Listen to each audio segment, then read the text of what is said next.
To illustrate our topic and integrate our own hobby with the lesson, we have made a little video about a day of sailing on Lake Pankti. We rose early on a Saturday morning and got to the bus station. The first obstacle occurred when we realized we had taken the wrong key for our boat shed.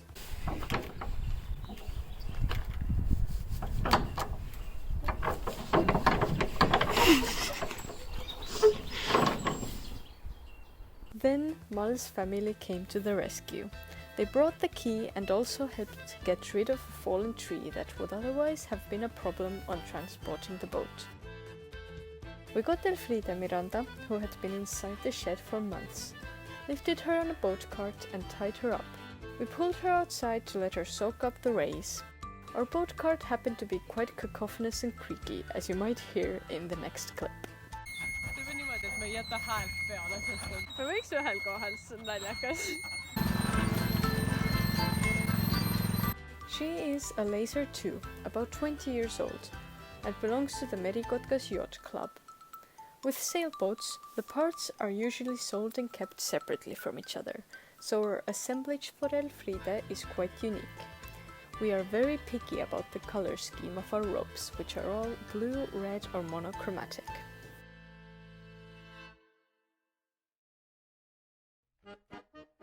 Now it's time to assemble the boat for sailing. This process is called rigging, and we do it the way double-handed boats are usually set up. First, the mast is set up. This is a two-person job and requires good teamwork and quite strong arms, which we somewhat lack in. A Laser 2's mast is on average 6 meters high. After the mast is hoisted up, a bolt is pushed through the base to keep it in place. The Laser 2 also has wires, called a Forestay, and shrouds that hold the mast in place with stronger winds. These are fastened with shekels. Next, the sails are hoisted up. We started with a jib, that's the smaller sail, but we unfortunately don't have video of that. The process is quite similar with the mainsail.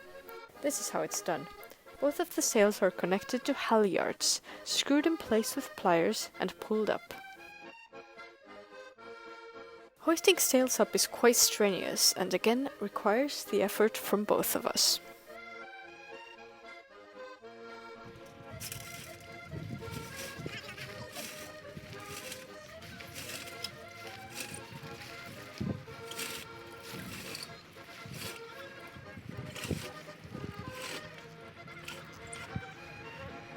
Next, you can see the boom. We think it might be named after the sound it makes when it collides with one's head. Here we demonstrate how it is attached to the mast, but that is usually done in the water. The boom's purpose is to guide wind into the sail most efficiently. Here we caught a stray plastic bag in slow motion. The tiller used for steering is usually attached on land as well. Here the boat is placed into the water from the slipway, a dock that lowers itself down into the water. This is done carefully so not to accidentally dent the boat on the bridge.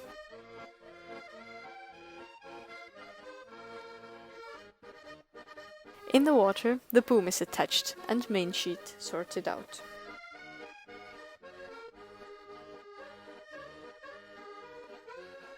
The jib is also unpacked from around the forestay, and jib sheets are tied into figure-8 knots so that they wouldn't slip away during sailing.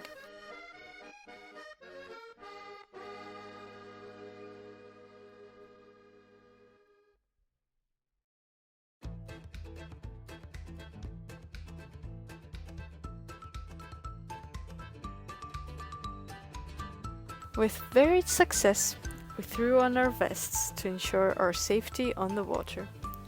And right before leaving, the dagger board is put in. Here you can have a closer look at it. The dagger board is like a keel on bigger boats, a panel of wood or plastic that goes right through the middle of the boat and keeps it from drifting sideways. The crew pushes the boat into the waves and off we go.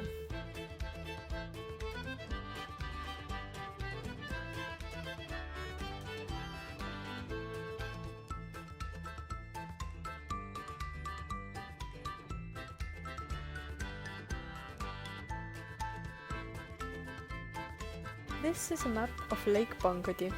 It's a small lake located about 30 kilometers southwest from Tartu. We sailed in only the northern part. The wind of this particular day was very varying in strength, and direction was as demonstrated in this picture. That's classic Lake Bangodi for you. The laser 2 is relatively easy to sail. With a jib it can go quite fast in stronger winds. But for that a trapeze is needed so the boat doesn't topple over. We didn't need to use a trapeze on this day. We renovated Elfride Miranda about a year ago and have been sailing her ever since. We are far from being professionals and mostly sail for the enjoyment of it. Here you can see Captain Moll at work. She's steering the boat and looking rather important.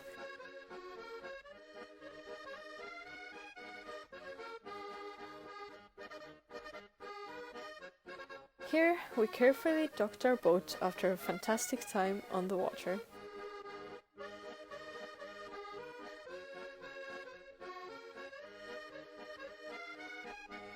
We also make sure to clean her with a sponge regularly before and after sailing. After docking we also remove excess water from inside the hull. Then it's time to take down the sails. Unrigging a boat is way easier than rigging, but we also struggled a little bit in this part.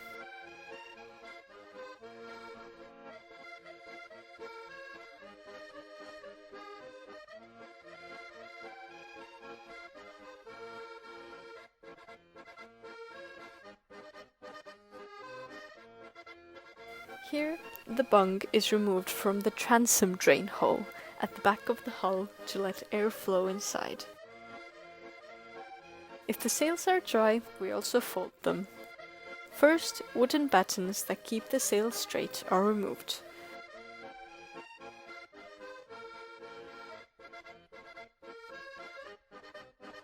Then we fold the 9 square meter sail together and roll it up.